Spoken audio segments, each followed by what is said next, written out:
Hello mga guys, welcome back to my channel. Mga guys, tapos na natin itong Mirage. Mamaya tignan natin yung mga pinagpalitan natin. Ihatid na lang, i-deliver na lang natin doon sa may-ari.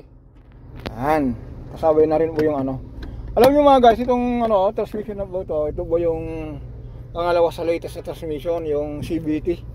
Kasi bukong yung sa bisikleta, dito naman tayo. Sa motor, di ba po, tinatawag po doon CVT. Motorizo na? Ito po siya. Yan, ito yung may-ari. Ay, ito. Di-deliver natin po, sundan na lang natin. Yan.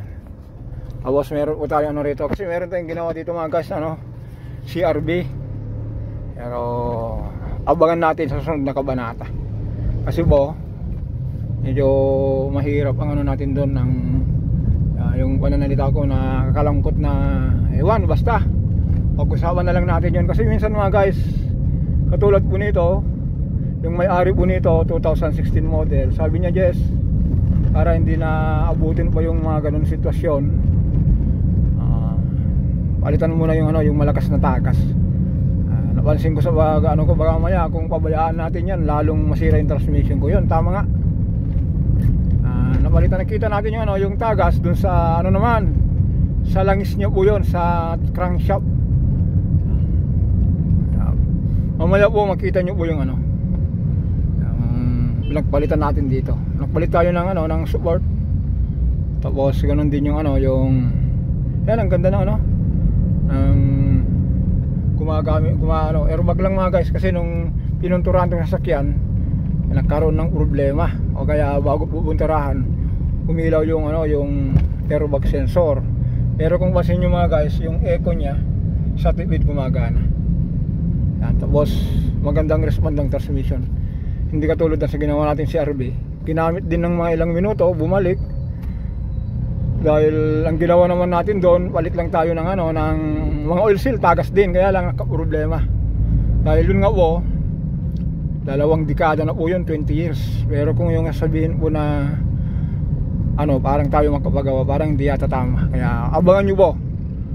Makikita nyo rin po yung plate number po noon, kung ano yung plate number na yun. Pero hindi ba natin ipapakita kung anong usapan natin po doon, kung maayos natin na ano, kusapin natin yung may-ari. Pero kung medyo may konting ano, may konting problema, ilabas natin lahat dito. Kasi parang mahirap naman yata yung mga guys na ginamit ng 20 years, tapos ikaw ang gaano ginawa ng iba, tapos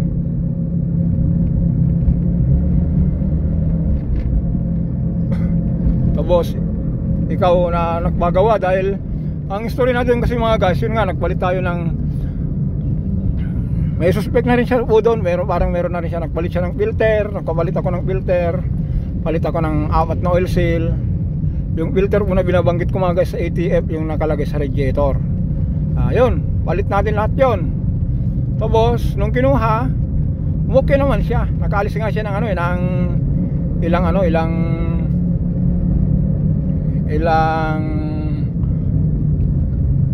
minuto. Tapos bumalik yun. Bakit ganun na wala na, nadidelay na yung pasok ng reverse.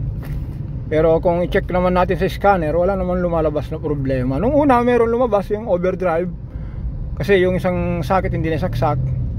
Pero nung ilagay natin, okay na, normal na, umalis uli, kumain daw sila, nagkaroon daw ng problema uli.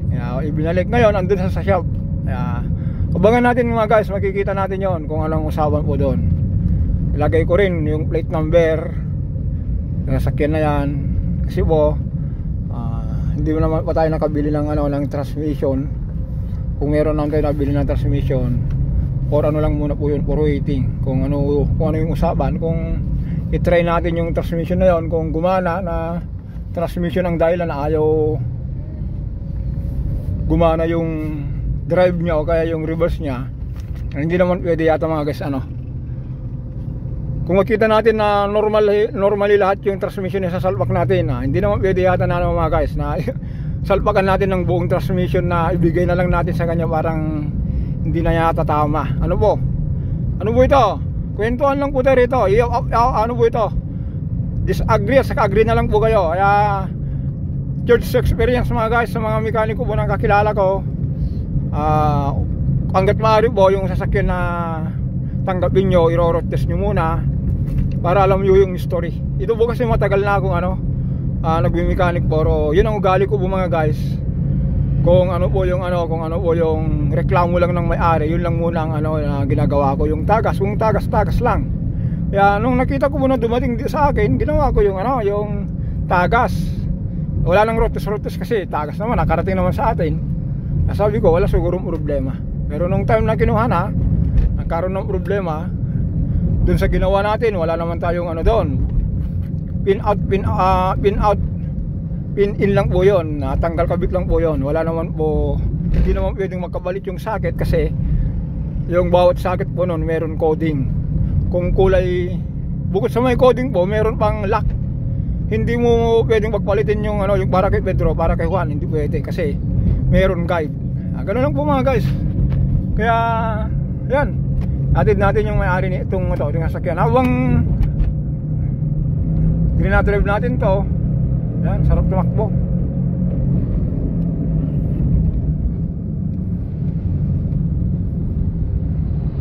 Dito na tayo sa Marikina kasi from Antipolo tayo eh.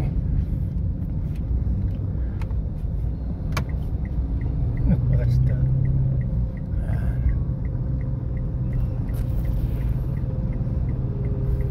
Basta mga guys, abangan nyo po yun kung anong Pero kung maganda naman yung kalabasan yung usapan, hindi natin i-vlog po yun. Hindi natin i-focus kung anong klaseng sasakyan o anong plate number yung sasakyan na yun na binabanggit ko.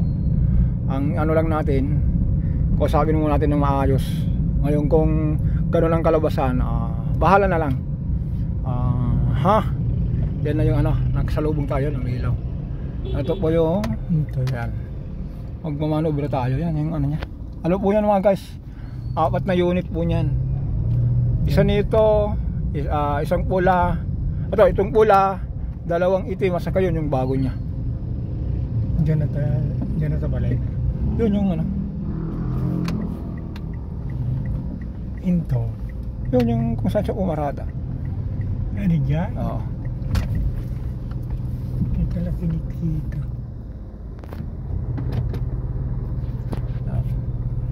Ganito pala dyan. Saan? Dayan na.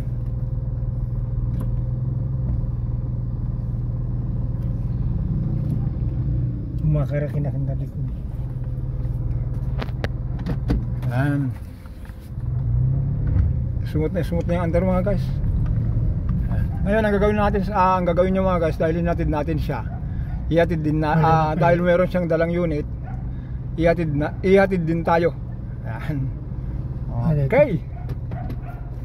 Malay na pa eh. Ayan mga guys, kita lang tayo sa shop. Guys, palitan na tayo kasi nandito na tayo sa shop. Kunin na ni sir yung huwag na natin makita kasi kunin natin ang privacy. Ayan mga guys, alis na. Pag-usapan na lang natin yung ginawa dito.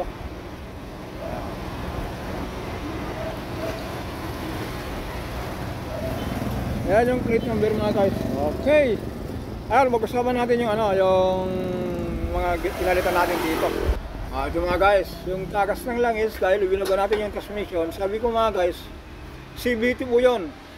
Kung sa Honda City, katulad dun sa gagawin natin dito, ito po yung transmission na klaseng CVT. Ito ba? Ito po yung mga natin. Kasi may mga customer minsan mga guys na iniiwan. Paano natin yan, ang order voice natin. Okay mga guys, yun lang po. Ang pinalitan po natin dun sa sa Mirage na yun. Wala okay naman, walang maganda yung response ng transmission. Pero ulitin natin mga guys, meron po tayong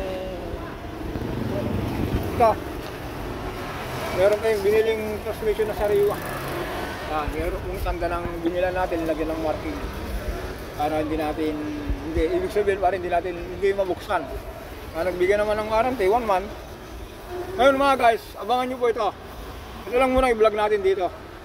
Hindi natin muna babanggitin kung sino may-ari nito, pero lagay natin ito sa watchlist. Lagay natin yung plate number niya, yung kulay ng sasakyan, para be aware rin tayo minsan mga guys, yung mga konting listen learn. Dito lang tayo yung church experience. Ayan, abangan nyo ito mga guys.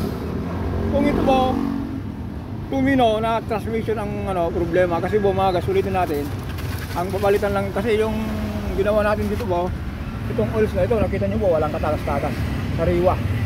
Ang pinalitan na lang natin yung oil seal na to, yung oil seal dito, yung oil seal lang torque converter, tapos mga sakit-sakit lang naman. Kung in-scan natin yung ginawa natin na CRB na yon, wala naman error, pero ayaw lang mag-shape ng normal.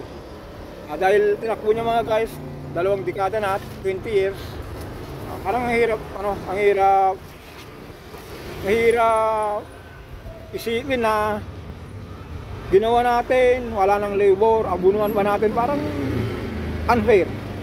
Okay mga guys, hanggang dito na lang po tayo. For soon, sana makuha natin ito ng mabuting usapan. Bye bye.